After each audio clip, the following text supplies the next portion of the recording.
Ay nako, gabi na naman. Andito na naman po ako sa bahay ng SIC.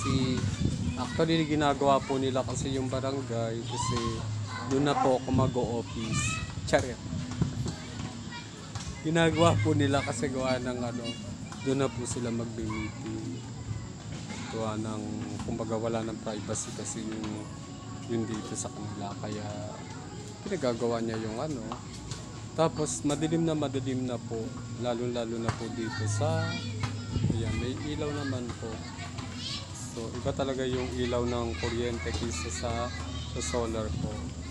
So baka naman, baka may puti yung puso na ganon, magbibigay ng battery para mas malinaw pa.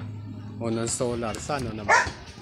So yun po yung tapos, ayun po, nakatapos na po ako ng, bali 3 exam na lang po ang gagawin ko.